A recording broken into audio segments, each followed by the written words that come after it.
Bismillahirrahmanirrahim. Assalamualaikum warahmatullahi wabarakatuh.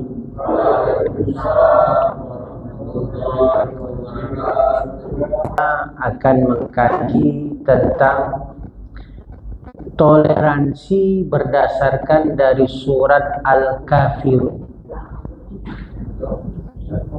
Bapak Ibu, salah satu sebab yang menyebabkan turunnya surat Al-Kafirun atau asbabun nuzul surat Al-Kafirun itu ketika para pembesar kafir Quraisy di Makkah itu datang melobi Nabi, negosiasi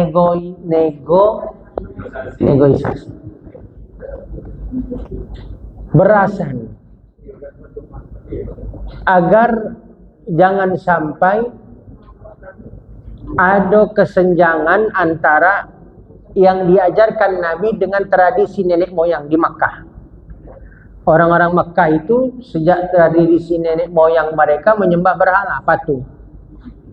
Ketika Nabi datang mengajak orang untuk menyembah Allah dan mulai banyak orang nak ngikut, disitulah pembesar kafir Quraisy membujuk Nabi. Nabi itu ditawari, wahai Muhammad, apa yang kau mau? Kau ingin wanita, kami kasih wanita tercantik, silakan kau nikahi. Tapi syaratnya satu, kau berhenti ngajak orang nyembah Allah. Biarlah kami nyembah berhala kami, Tuhan-Tuhan kami. Kecek pembesar kafir Quraisy. Kemudian Nabi tidak mau, ditawar lagi. Kau mau harta Muhammad? Kami kumpulkan segala harta benda kami, maka kau jadi orang paling kaya di Makkah. Tapi satu syarat Muhammad, kau berhenti ngajak orang untuk nyembah Tuhanmu Allah. Biarkan kami menyembah Tuhan kami berhala. Nabi tidak mau. Kemudian ditawari lagi, kau mau jabatan Muhammad? Kami angkat engkau menjadi pemimpin kami, raja kami. Asal kau berhenti mengajak Tuhanmu Allah itu. Berhenti ngajak orang untuk nyembah Tuhanmu Allah. Nabi tidak mau. Akhirnya karena Nabi tidak mau, Bapak Ibu, penawaran orang kafir itu biar adil, biar nampak elok, ini aja lah Muhammad, kita ganti-gantianlah nyembah Tuhan. Hari ini kami sembah Tuhanmu Allah itu, kami akan kau, habis itu gantian kau sembah Tuhan kami berhala. Ada Lata, ada Manat, ada Uzza, ada Hubal, berhala yang besar yang terkenal. Nabi tidak mau. Ini Muhammad, setahun kami akan menyembah Tuhanmu Allah. Kami akan ikuti ibadah, kata kafir Quraisy. Tapi habis itu gantian sembah Tuhan kami berhala. Nabi pun tidak mau. Maka turunlah surat Al-Kafirun itu, Pak. Jadi sebab turun surat Al-Kafirun itu gara-gara pembesar kafir Quraisy itu membujuk Nabi agar nampak damai, biar kita toleran, biar elok nampaknya, ganti-gantian nyembah Tuhan. Menurut pembesar kafir Quraisy waktu itu. Maka turunlah surah Al-Kafirun menjawab apa yang diinginkan oleh orang kafir Quraisy. Qul ya ayyuhal kafirun. Katakanlah wahai Nabi kepada orang-orang kafir itu. La a'budu ma ta'budun. Aku tidak akan menyembah apa yang kau sembah. Wala antum abiduna ma a'bud. Dan kamu pun tidak usah menyembah apa yang ku sembah. Tidak usah ganti-gantian. Wala ana abidum ma'abatum. Dan aku tidak akan menjadi penyembah apa yang aku sembah. Diulang lagi. Saking untuk menguatkan. Wala antum abiduna ma'bud, dan kamu juga sekali lagi tidak usah menyembah apa yang aku sembah. Lakum dinukum waliyad. Maka bagimu agamamu, bagiku agamaku. Artinya kau mau nyembah Tuhanmu berhala itu, silahkan. Kalau itu menurutmu benar, aku takkan ganggu, tak memaksakan. Sebaliknya, aku mau nyembah Tuhan aku Allah, kamu jangan juga melarang. Maka inilah Bapak Ibu, toleransi yang diajarkan dalam Islam jauh sebelum orang mengatakan toleransi. Islam diajarkan, sudah mengajarkan toleransi. Bahkan di saat di kota Makkah, yang orang-orang Makkah dulunya adalah menyembah berhala. Sudah tradisi nenek moyang mereka menyembah berhala.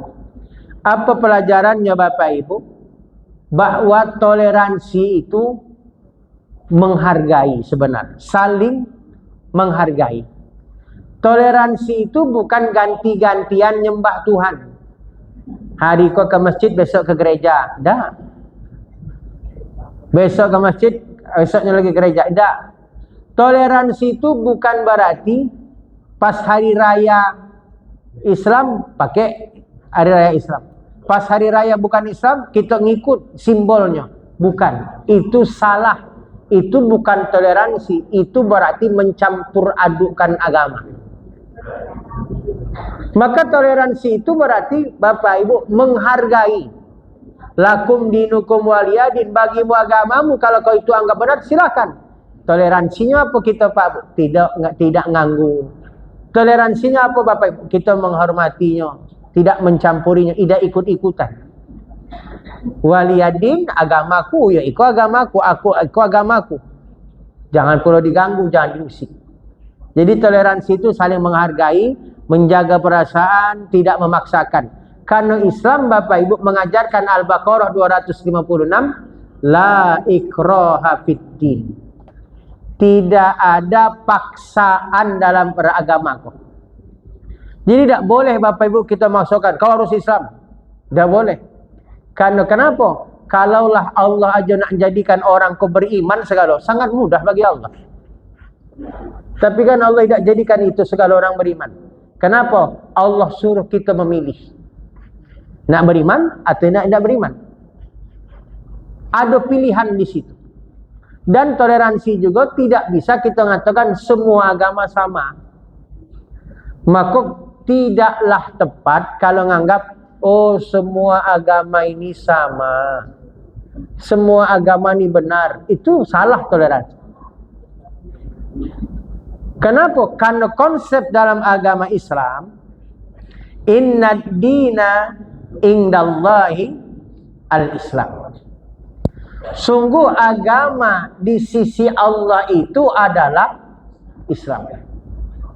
Jadi agama yang diridhoi oleh Allah itu adalah Islam. Maka tidak tepat kalau kita ngecek, oh semua agama sama. Berarti kita melanggar ayat itu. Berarti tidak percaya kepada ayat, oh agama di sisi Allah yang diridhoi Allah adalah Islam. Maka salah kalau ngecek, oh semua agama sama. Walaupun maksud lakum dinukum waliyadin tadi Bapak Ibu, bagimu agamamu, silakan. Kalau kau anggap itu benar, silakan. Kita tidak nganggu, itulah toleransi. Tapi ketika agamaku juga jangan kau paksakan untuk masuk ke agamamu.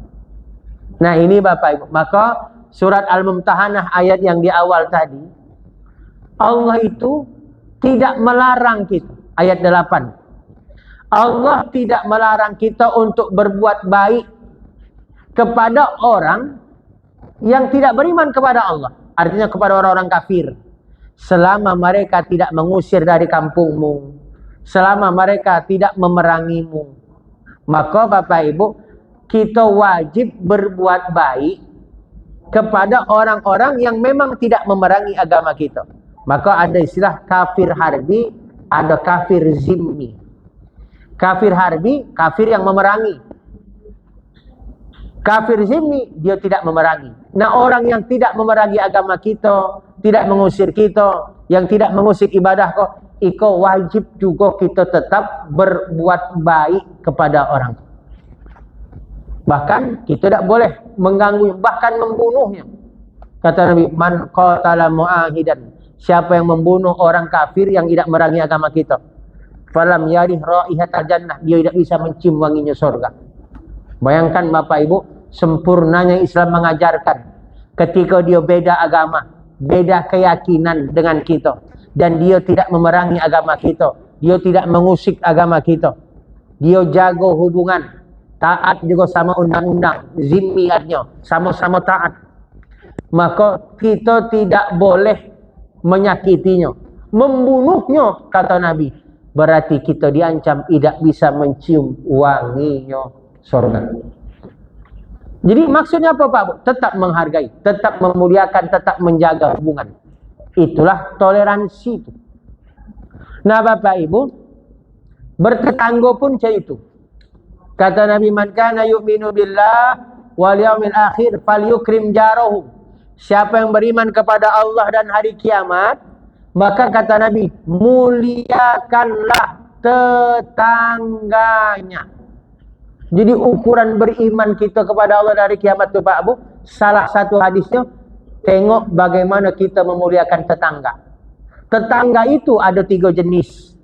Ada tetangga Bapak Ibu yang memiliki jenis dia 3 hak sekaligus. 3 hak ini yang kita jaga. 1, dia tetangga kita, berarti hak bertetangga dijaga. 2, dia muslim, hak sesama muslim kita jaga. 3, dia kerabat sanak, hak kerabat family. 3 hak kita jaga. Ada tetangga yang cuma punya 2 hak. Dia tetangga, dia bukan sanak tapi dia muslim, berarti hak bertetangga, hak muslim yang kita jaga. Apa hak muslim? Hak muslim sebagaimana yang pernah kita bahas, hak muslim itu iza laqita fasallim alaih, kalau ketemu ucapkan salam. Wa iza da'aka fajibhu, kalau diundang penuhi undangan, jawab. Itu diantara hak muslim. Wa iza stansaka fansu, kalau dia minta nasihat kasih nasihat.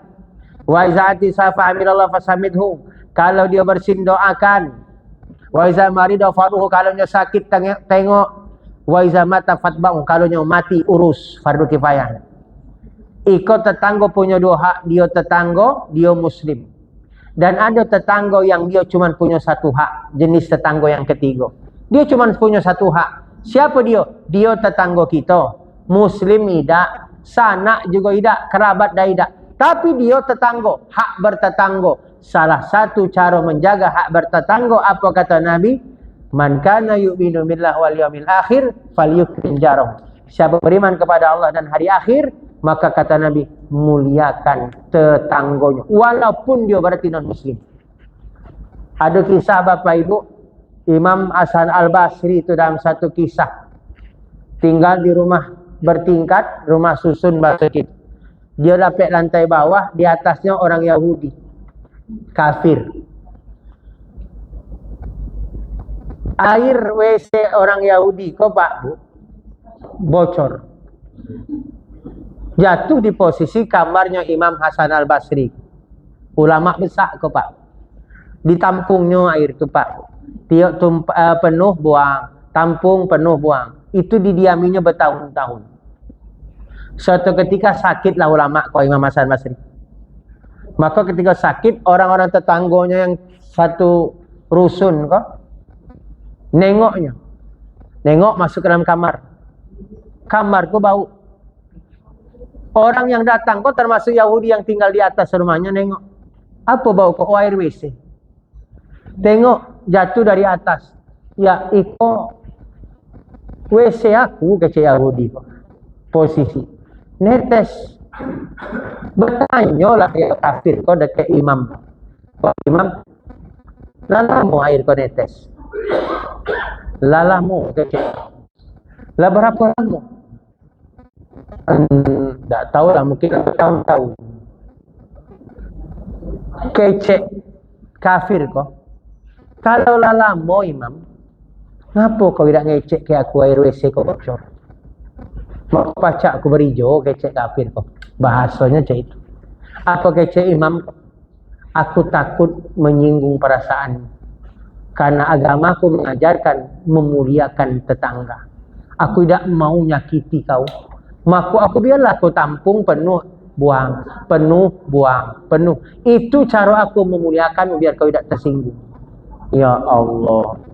Kira-kira pacak tak kita cek itu Pak? Hah? Bisa Pak?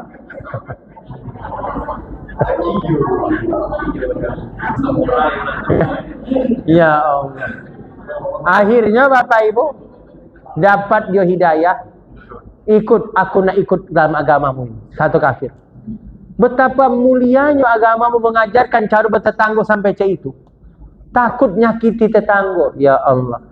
Maka kecek Nabi Pak Bu, sampai ancamannya la yadkhul jannah, tidak masuk surga. Ancaman bertetangga, kau tidak main-main. Siapa?